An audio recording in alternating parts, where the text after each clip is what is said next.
এই তথ্য উপদেষ্টা নাহিদ সাহেবকে সতর্ক করি। আমি তার দৃষ্টি আকর্ষণ করে বলতে চাই, মামুনুল হককে চিনেন না? পিকনিক করতে আসেন না, দেশ চালাতে আসেন। হাইব্রিড আওয়ামী লীগ না, আমি ছাত্রলীগ করি সেই ঢাকা ইউনিভার্সিটি থেকে। আমাদের প্রধানমন্ত্রী শেখ হাসিনা। আসসালামু আলাইকুম সুপ্রিয় দর্শক বন্ধুরা, এবার শেষ পর্যন্ত তরুণ উপদেষ্টা নাহিদের উপর আল্লামা মামুনুল হক সাহেব যেই সকল কড়া বার্তা দিয়েছেন এবং সেই সাথে তিনি অভিযোগের তীর তুলে এবার তার অভিযোগগুলো সঠিকভাবে সমাধান না করলে 24 ঘন্টার আলটিমেটাম দিয়েছেন। এদিকে তরুণ উপদেষ্টা সহ বেশ কয়েকজন উপদেষ্টার উপর একের পর এক মানুষ অভিযোগ করে যাচ্ছে এবং সেই সাথে বলে যাচ্ছে তারা নাকি অতি শীঘ্রই ব্যর্থ হতে চলেছে।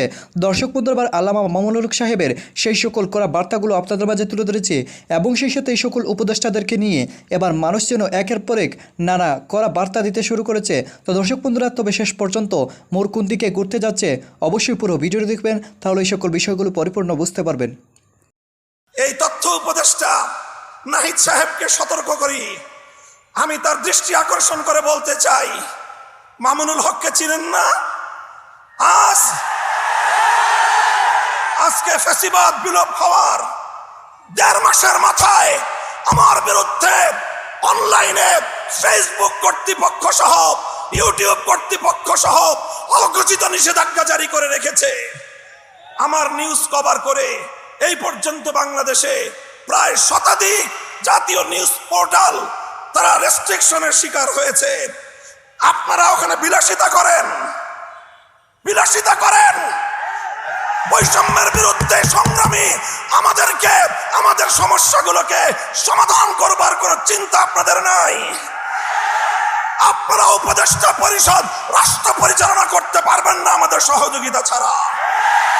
আমার এই বক্তব্যের 24 ঘন্টার মধ্যে যদি আপনারা কোনো ব্যবস্থা গ্রহণ না করেন, আমরা আপনাদের বিরুদ্ধে ব্যবস্থা গ্রহণ করতে বাধ্য হব।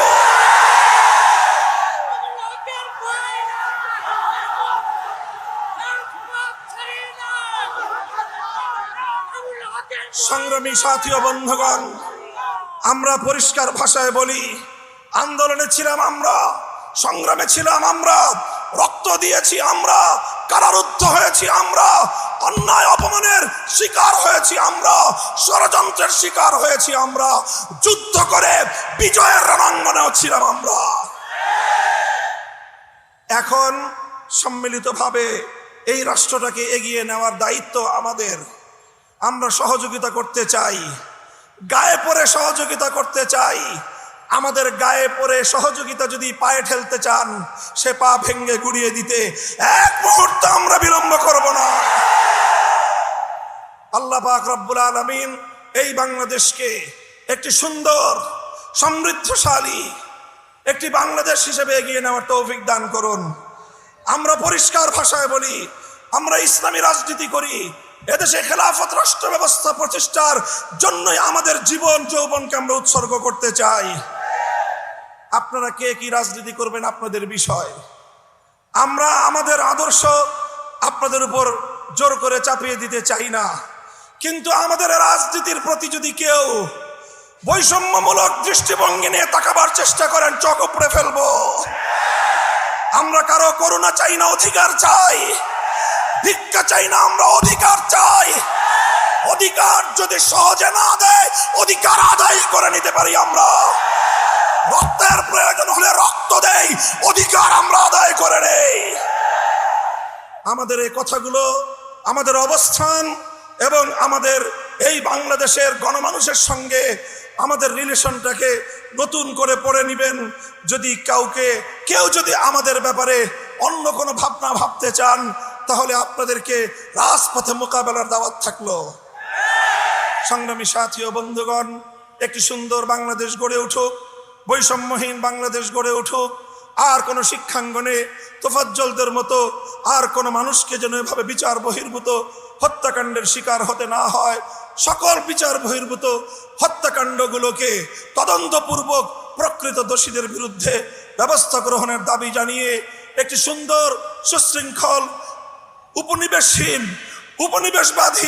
উপনিবেশবাদ মুক্ত স্বাধীন একটি স্বনির্ভর জাতি গঠনের জন্য যা যা করতে হয় তা করার জন্য আহ্বান এবং তার সহযোগিতার আহ্বান জানিয়ে বক্তব্য আপনি কি টয়টা নিয়ে বেরোবেন না BMW নিয়ে বেরোবেন?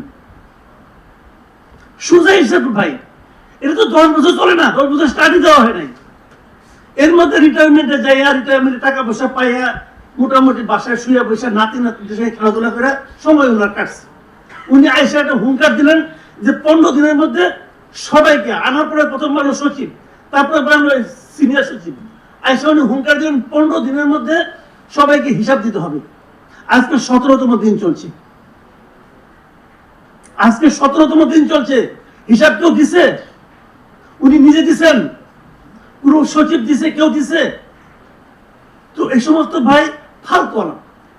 হিসাব তুমি আমরা বুঝছি, আমাদের বাসায় একটা ক্যালেন্ডার আছে, আমি ওই দিন 3 তারিখে ডাক দিয়ে রাখছি, দেখি 15 দিন পরে কি হয়। হয়েছে কিছু? তো এইগুলো বাগাড়ম্বর দিয়ে দেশ চলে না ভাই।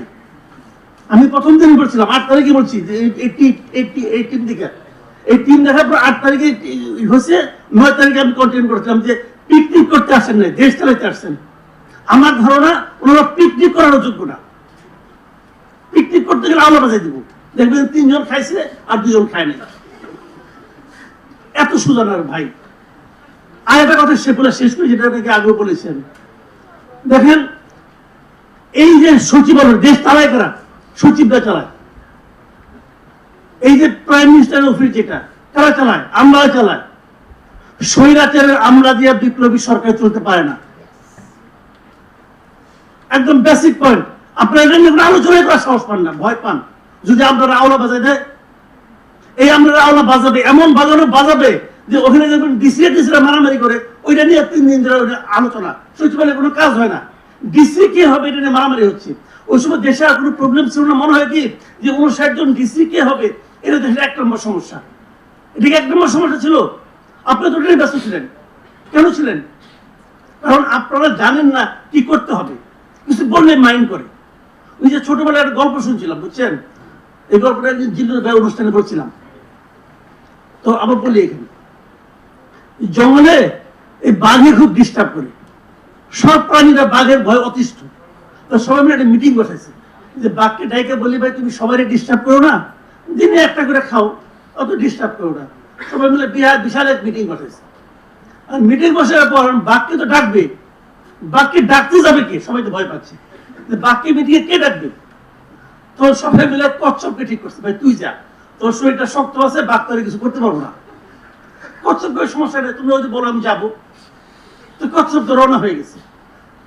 হওয়ার পর মিটিং প্রায় শেষ, আলোচনা শেষ, সিদ্ধান্ত হয়ে গেছে, কারণ বাঘ তো আর আসে না। তখন একজন বলতেছে, আগেই বলছিলাম এই কচ্ছপে পাঠাও না, ও তো ঢিলা যায়, আস্তে আস্তে কবে যাবে কবে আনবে। তখন দরজার কাছ থেকে কচ্ছপ বলে, তোমরা যদি আমার সমালোচনা করো তাহলে কিন্তু আমি যাবো না। ও তখন দরজার কাছে বলতে আছে। তো ভাই কাজ করতে আসছে না, সমালোচনা করলে মাইন্ড করলে হবে। আমি হাইব্রিড আওয়ামী লীগার না, আমি ছাত্রলীগ করি সেই ঢাকা ইউনিভার্সিটি থেকে। আমাদের প্রধানমন্ত্রী শেখ হাসিনা, উনি যে উন্নয়নের অগ্রযাত্রা ধরে রেখেছেন, সেই অগ্রযাত্রায় নিজেকে সামিল করবার জন্যই বৈষম্য বিরোধী ছাত্র আন্দোলনের মধ্য দিয়ে প্রধানমন্ত্রী শেখ হাসিনাকে পদত্যাগ করানো হয় এবং সেই সাথে দেশ ছাড়তে বাধ্য করা হয়। তবে সেই প্রধানমন্ত্রীকে সুষ্ঠু মর্যাদায় দেশে ফিরিয়ে নিয়ে আসার জন্য বর্তমানে দেশের বিভিন্ন জেলায় বিক্ষোভ মিছিল তৈরি হয়েছে। তবে সেই তালিকা থেকে বাদ যাননি এবার দেশের জনপ্রিয় চলচ্চিত্র অভিনেতা রুবেল। ইতিমধ্যে গণমাধ্যমকে তিনি জানিয়েছেন, আমরা কোনো হাইব্রিড আওয়ামী লীগ কর্মী না, যে যখন যে ক্ষমতা আসবে আমরা পাল্টিকে সেই ক্ষমতার পক্ষে যাব। এবং তিনি আরো জানান, তিনি বঙ্গবন্ধুর আদর্শে গড়া সৈনিক এবং তিনি আশা রাখেন খুব দ্রুতই প্রধানমন্ত্রী শেখ হাসিনা দেশে ফিরবেন। এদিকে দেশের বিভিন্ন জেলার ছাত্র জনতা ইতিমধ্যে জানিয়েছেন আগের সরকারই ভালো ছিল এবং সমন্বয়কদের সাবধান করে তারা হুঁশিয়ারি করেন। আমরা সকল মহলকে হুঁশিয়ারি উচ্চারণ করে বলতে চাই, সাবধান হয়ে যান। যদি আন্দোলনের বিশ্ববিদ্যালয়ের 3rd ইয়ার 4th ইয়ারের ছাত্র দ্বারা দেশ চলতে পারে না বলেও জানিয়েছেন গণ অধিকার পরিষদের চেয়ারম্যান ভিপি নুরুল। আপনারা বিশ্ববিদ্যালয়ের 3rd ইয়ার 4th ইয়ার ছাত্রদেরকে নিয়ে যদি আপনি সব কাজ করতে চান, সবকিছু যদি একটা অভিজ্ঞতার প্রয়োজন আছে। প্রিয় দর্শক, দেশের এই বিরাজমান পরিস্থিতিতে প্রধানমন্ত্রী শেখ হাসিনা সরকারকে কি আসলেই দরকার তা অবশ্যই কমেন্ট করতে ভুলবেন না। পরবর্তী তো দর্শক বন্ধুরা, আপনারা হয়তো পুরো ভিডিও দেখে এবং সেই সাথে এই সকল কথাবার্তাগুলো শুনে অবশ্যই বুঝতে পেরেছেন এবার অতি শীঘ্রই যেন তাদের উপর একের পর এক নানা অভিযোগ উঠে আসতে শুরু করেছে এবং সেই সাথে একের পর এক নানা কঠিন হুঁশিয়ারি দিতে শুরু করে দিয়েছেন। দর্শক বন্ধুরা, তবে শেষ পর্যন্ত কি তাদেরও অতি শীঘ্রই মেয়াদ শেষ হতে চলেছে এবং তারা যেই সকল বিষয়গুলোকে কেন্দ্র করে সমাধান চাচ্ছেন সেই সকল বিষয়গুলোকে সমাধান দিতে পারবেন এই সকল উপদেষ্টারা, নাকি তারাও অতি শীঘ্রই ব্যর্থ হতে চলেছেন এবং তাদেরকে তাড়িয়ে দিতে পারবে? তো দর্শক বন্ধুরা, আপনারা পুরো ভিডিও দেখে এবং সেই সাথে আল্লামা মামুনুল হক সাহেবের এই সকল কথাগুলো শুনে আপনাদের কাছে কী মনে হয়েছে? তবে কি 24 ঘন্টার মধ্যে তাদের যে কোনো কিছু হতে চলেছে? অবশ্যই কমেন্ট করে জানিয়ে দিবেন। তো দর্শক বন্ধুরা, ভালো থাকুন, সুস্থ থাকুন। আল্লাহ হাফিজ। আসসালামু আলাইকুম রহমতুল্লাহ।